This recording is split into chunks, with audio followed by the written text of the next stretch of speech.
हमारे शो का नाम है वफादार ऊँट। ज्ञान की बात। बच्चों, हमें किसी के प्रति दुष्ट भाव नहीं रखना चाहिए। दुष्ट भावना से कभी-कभी स्वयं की भी परेशानी बढ़ सकती है। नेक सोच रखने वाले ही दूसरों के बनते हैं। ये प्रस्तुत पाठ में किस प्रकार सीता, लोमड़ी और कौवे को अपनी दुष्टता के कारण शेर के क्रोध का सामना करना पड़ा तथा नेक स्वभाव वाला ऊँट शेर का प्रिय मित्र बन गया।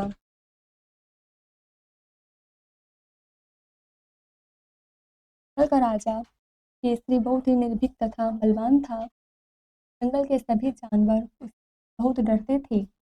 वे अपने राजा के लिए कर कुछ उपाय करते रहते थे।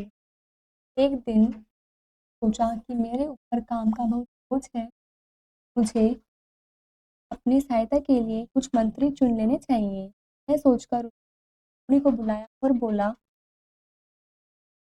बुद्धिमान और चालाक समझी जाती हो, इसलिए मैं तुम्हें मंत्री बना।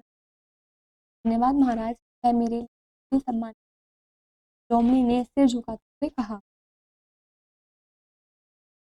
के बाद शेर को बुलाकर कहा, तुम बहुत कर्मठ और तीव्र चाल वाले हो, मैं तुम्हें रक्षा मंत्री नियुक्त करता हूँ। धन्यवाद महाराज कि आपने मुझे इस का बोला।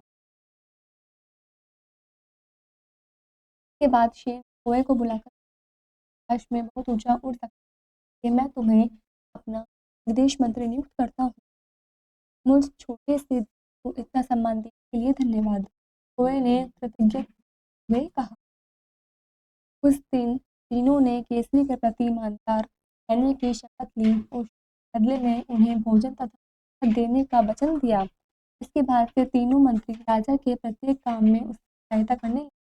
केसरी जी जहाँ भी जाते तीनों पीछे पीछे जाते। शेर के भोजन के उपरांत तीनों के लिए काफी भोजन बच जाता। एक दिन विदेश मंत्री कौवे ने आकर शेर से कहा, आज क्या आपने कभी ऊँट का मांस खाया?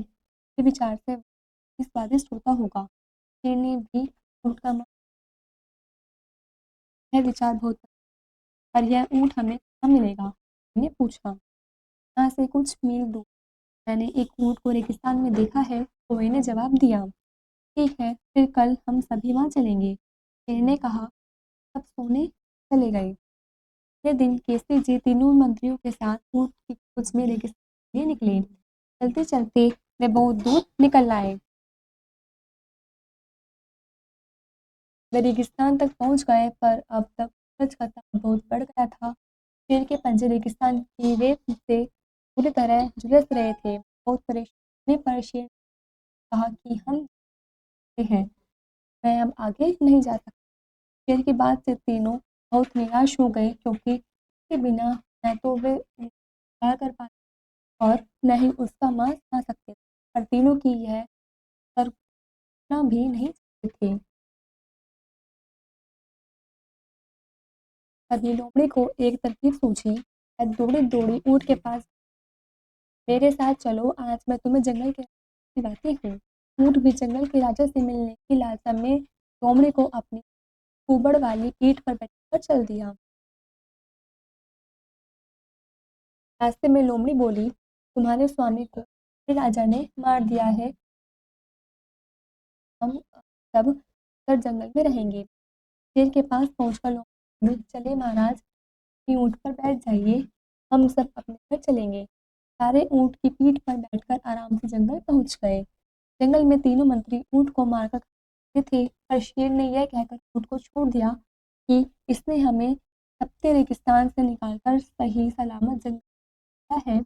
किसी को भी यह बात अच्छी नहीं लगी। सभी बहुत भूखे भी थे। शेर ने अपने तीनों मंत्रियों से भोजन ढूंढ कर लाने के लिए कहा। तीनों ने कुछ दूर जाकर एक योजना बनाई। शेर के पास पहुंचकर सबसे पहले कौवा बोला, महाराज, बहुत ढूंढने पर भी भोजन नहीं मिल सका, पर हम आपको भूखा नहीं छोड़ सकते, इसलिए आप मुझे खा लीजिए। योजनानुसार लोमड़ी ने कौवे को हटाते हुए कहा, आप मुझे खा लीजिए, मैं इससे आकार में बड़ी हूँ, मुझे ही खाकर होगी। तेंदुए ने भी लोमड़ी को पीटते हुए खुद को खाने की पेशकश की। ऊँट ने सोचा, इन तीनों ने तो स्वाभिव्यक्ति दिखाई है, मुझे भी शेर के मुख खुद को प्रस्तुत करना चाहिए।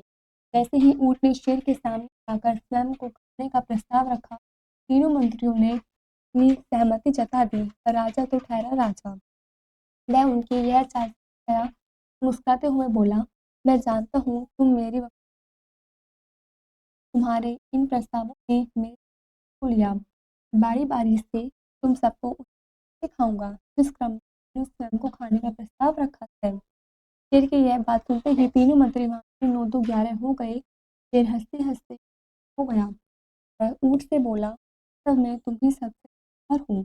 तुम मेरे साथ दिन भर रहते हो, मैं कभी नुकसान नहीं पहुँचाऊँगा। इसके बाद वे दोनों खुशी-खुशी रहने लगे।